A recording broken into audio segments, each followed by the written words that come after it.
Kalau kita tidak bisa menjadi raja yoga atau insan kamil, jadilah seperti tadi, yana yoga atau bhakti yoga atau karma yoga. Semua agama punya jalurnya untuk menemukan Tuhan. Islam juga seperti itu. Maka itu kalau kita menempuh jalan yang pertama, jangan menafikan kemungkinan lain untuk bisa sampai ke Tuhan. Ada jalan kedua, jalan ketiga. Banyak jalan menuju Tuhan. Banyak jalan menuju Roma. Ayatnya, ini dia. Walladzina jahadu fina lanahdiyanahum subulana. Tidak dikatakan lanahdiyanahum sabilana. Sabilana itu satu jalan, the only one way. Tapi subulon itu jamak taksir, Bapak Ibu. Jamak taksir itu tidak terukur bentuknya. Kalau jamak muzakkar salim, gampang diprediksi. Atau jamak muannas salim, gampang diprediksi bentuknya seperti apa. Tapi kalau jamak taksir, namanya saja taksir, banyak modelnya, multi choice-nya di situ. Nah, kalau kita sudah menemukan jalan kita, jangan gampang pindah. Aku mau pindah ke pengajian lain. Pengajian kita di Nuh ini monoton. Nggak ada apa-apanya. Aku mau yang suka yang ada hiburan-hiburannya. Oke, monggo silakan. Itu juga jalan-jalan kebenaran kok. Aku nggak mau juga itu. Aku mau pokoknya melalui jihad, pergi ke Afghanistan, pergi Bangladesh. Oh, itu nikmat banget itu ya. Oke, itu another way juga. Iya. Jangan saling menyesatkan satu sama lain. Dan jangan melarang untuk mencari solusi lain. Seorang guru bijaksana tidak melarang muridnya untuk pindah guru. Monggo silakan. Tapi kalau ada guru melarang muridnya berguru ke tempat lain, itu pertanda bahwa kearifan bagi yang bersangkutan belum matang. Dan kita diminta bergurulah kepada orang yang matang. La tadkhulu min abwabin wahidah wa dakhulu min abwabin mutafarriqah. Janganlah kalian masuk pada satu-satunya pintu, melainkan kalian boleh masuk melalui pintu-pintu yang berbeda-beda. Asyik ya Tuhan itu berikan kepada kita. Walladzina jahadu fina lanahdiyanahum subulana. Barang siapa yang bersungguh-sungguh kepada kami, pasti akan berikan jalan-jalan menuju kami, kata Tuhan. Wa innallaha lama'al muhsinin. Sesungguhnya Allah benar-benar beserta orang-orang yang berbuat baik. Jadi kata kuncinya bersungguh-sungguh, ada jihad, mujahadah, jitihad. Dan kata kunci adalah al-muhsin, berbuat baik. Kalau hanya menjalankan petunjuknya tapi tidak mengaktualisasikan dalam bentuk perilaku yang benar. Sufi belajar teorinya oke, tapi pelitnya minta ampun. Egonya minta ampun. Dianya sendiri yang mau benar. Nggak ada kebenaran di orang lain. Itu juga percuma. Kerjaannya marah, malu.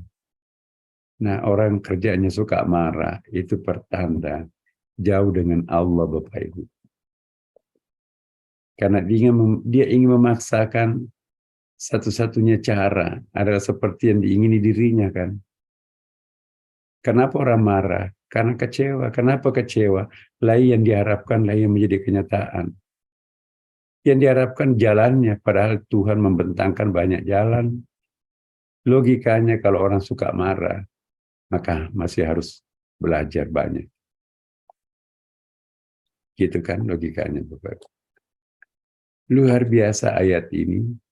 Dzalikal kitabul la raiba fihi hudan lil muttaqin. Nah, sekarang kita lanjut. Makna al-muttaqin tadi sudah dijelaskan.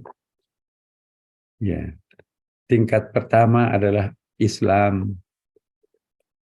Ya. Tingkat kedua adalah iman.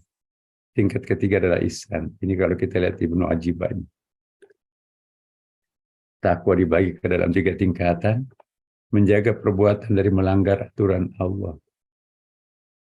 Kalau kita masih suka melanggar, masih suka berbohong, masih suka ketawa terbahak-bahak melampaui batas, masih suka pamer aurat, masih suka ria, masih suka hipokrit munafik, masih suka ujub memuji dirinya sendiri, memuji keluarganya, masih ambisinya berlebihan, ya, masih suka memutuskan sahabat persahabatan, dan masih suka melakukan praktek-praktek yang tidak senonoh, entah itu melakukan iqrabuz zina atau melakukan buruk sangka, yaitu belumlah orang itu bisa disebut bertakwa. Yang kedua, menjaga kalbu dari hal-hal yang buruk dan ketergelinciran. Dia istiqamah. Cepat-cepat dia istighfar manakala dirinya diisi dengan ambisi jabatan. Cepat-cepat dia istighfar manakala dirinya diisi dengan birahi nafsu.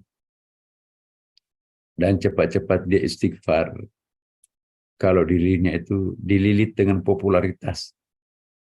Ya, mau ingin terkenal. Itu racun ketakwaan. Dan yang ketiga, menjaga sir rahasia dalam kalbunya. Masih banyak yang difikirkan selain Allah. Bahkan Allah itu menjadi pinggiran. Maka itu sirnya belum terpelihara. Sir yang terpelihara, kalbunya terpatri hanya kepada Allah. Dia bicara dunia tapi Allah dalam benaknya. Dia berdiskusi, Allah dalam benaknya. Dia berdagang, Allah dalam benaknya. Dia memandikan anaknya, menyusui bayinya, Allah dalam pikirannya. Allah, Allah, Allah, dan Allah siang dan malam dalam benaknya. Itulah sir yang suci dan bersih. Maka itu tingkatannya itu, kalau pertama ketaatan awal Islam. Tapi kalau imannya itu sudah bermain di hati, bukan lagi di perbuatan, itu iman. Tapi kalau kombinasi ketiga-tiganya, ya, lidahnya terpelihara, al-iqraru bil lisan. Kalbunya juga dipelihara, tasdiqu bil qalbi. Dan action perbuatannya pun juga itu sudah mencerminkan godly ketuhanan. Maka itulah disebut dengan, ya, apa yang disebut dengan wal amalu bil jawarih. Mengimplementasikan dengan perbuatan. Itulah kesempurnaan seorang muttaqin. Nah, Bapak Ibu sekalian, banyak di antara kita hanya bisa sanggup di tingkat keislaman, tapi belum ke tingkat keimanan. Ada di antara kita keislaman, keimanannya oke, tapi keihsanannya belum. Nggak mungkin kita loncat ke ihsan tanpa iman yang kokoh, dan tentu yang pertama basicnya adalah tanpa Islam yang baik. Jadi rukun Islam adalah anak tangga menuju ke rukun iman. Rukun iman adalah anak tangga untuk sampai kepada rukun ihsan. Manil ihsan? Apa itu ihsan, Bapak Ibu? Anta'budallah karena katarahu. Menyembah Tuhan seolah-olah menyaksikan Allah di hadapannya. Fa'ilam takun tarahu, jika ia belum sanggup untuk itu, dia merasa terpantau oleh Tuhan 24 jam. Maka dia hidupnya hati-hati sekali. Dan yang paling inti dari ihsan itu ialah ittihad, terjadi penyatuan antara dirinya dengan Tuhan. Bagaikan air hujan masuk ke dalam samudra. Hilang air hujannya, menjadilah air hujan itu menjadi samudra. Samudra itu adalah Sang Dia yang Maha Dia. Kalau orang menyatu dengan diri Tuhan, Tuhan kemauannya, dan kemauannya adalah kemauan Tuhan.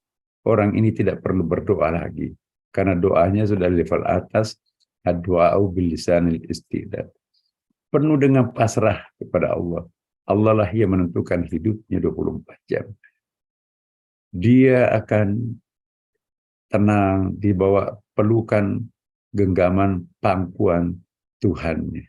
Kehendaknya kehendak Tuhan, dan kehendak Tuhan adalah kehendaknya. Jangan memandang enteng orang ini, karena kalau dia tersinggung, maka Tuhannya yang tersinggung.